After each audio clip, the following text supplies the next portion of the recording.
The presence of Commonwealth war graves within the United Kingdom serves as a poignant reminder of the sacrifices made by service personnel during the two world wars.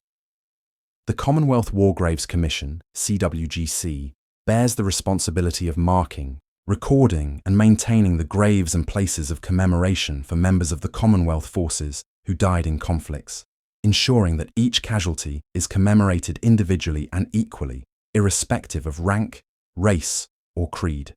Within Salford, these war graves are located in both municipal cemeteries and church graveyards, forming an integral part of the city's history and offering valuable sites for remembrance and reflection on the profound human cost of war. Salford City Council operates 4 main municipal cemeteries: Agecroft, Peel Green, Swinton and Weast. Each of these cemeteries contains burials of Commonwealth service personnel from the First and Second World Wars, reflecting the widespread impact of these conflicts on the local community. Agecroft Cemetery, situated in Pendlebury, was originally known as Salford Northern Cemetery. It was opened in 1903 by the Salford County Borough Council. Its 45 acres of ground became necessary as the older Weast Cemetery was approaching capacity. The cemetery also features a crematorium, converted from the original non-conformist chapel in 1957. Agecroft Cemetery serves as the final resting place for 164 identified casualties of the First and Second World Wars. The majority of these graves are scattered throughout the cemetery, yet a distinct group of 11 graves can be found in Section 18. Within this section, 2 special memorial headstones stand to commemorate soldiers who are known to be buried within the cemetery, but whose specific grave locations could not be marked. The presence of unmarked graves underscores the challenges faced in accurately identifying and commemorating all casualties of war. Peel Green Cemetery opened in 1879. This cemetery covers 32 acres and has provided over 42,000 interments since its opening, initially spoken of locally as the New Cemetery for Eccles. In 1955, Salford's first crematorium was established here, housed in a converted nonconformist chapel, reflecting the evolving preferences and practices regarding the disposal of the deceased. Despite its age, Peel Green Cemetery still has space available for new burials. Peel Green Cemetery contains the graves of 93 Commonwealth service personnel from the two world wars. Swinton Cemetery, opened in 1886, is a relatively smaller cemetery, covering 6.5 acres.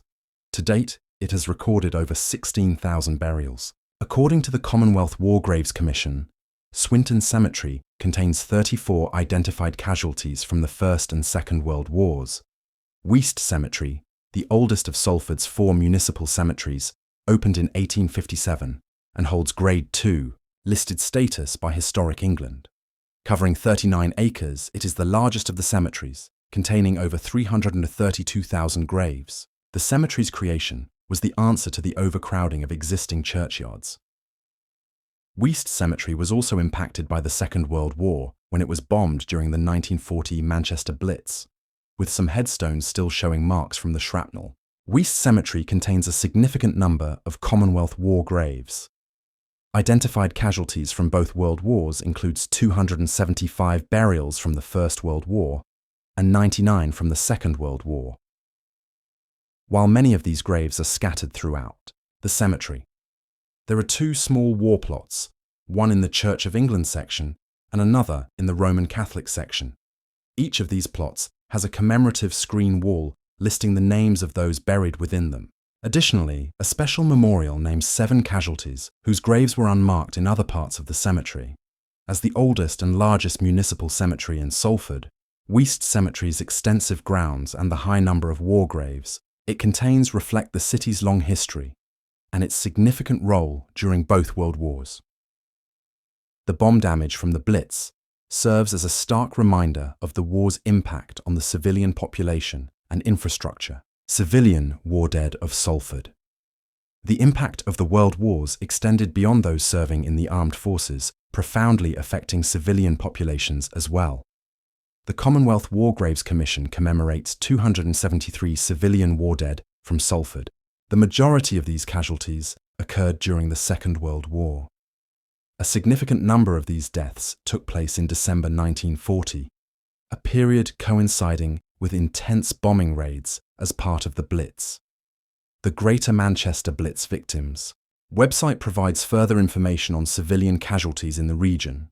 The high number of civilian deaths in Salford underscores the devastating impact of aerial warfare on the home front during the Second World War.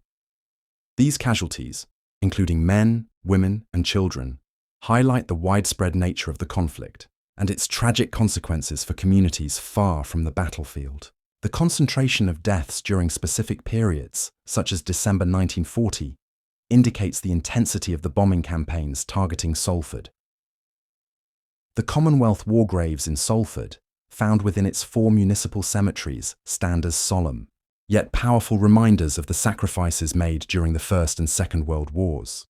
These sites not only serve as the final resting places for hundreds of service personnel and civilians, but also act as invaluable historical records and local history. The presence of dedicated war plots, commemorative screen walls, and special memorials within these burial grounds reflects the commitment of the Commonwealth War Graves Commission to ensuring that each casualty is remembered with dignity and respect. Furthermore, the accessibility of online burial records through Salford City Council and Deceased Online provides an important resource for families, researchers, and anyone interested in learning more about the individuals commemorated in these sites. The enduring legacy of the World Wars is etched into the landscape of Salford's burial grounds, serving as a constant call for remembrance, reflection, and a deeper understanding of the human cost of conflict.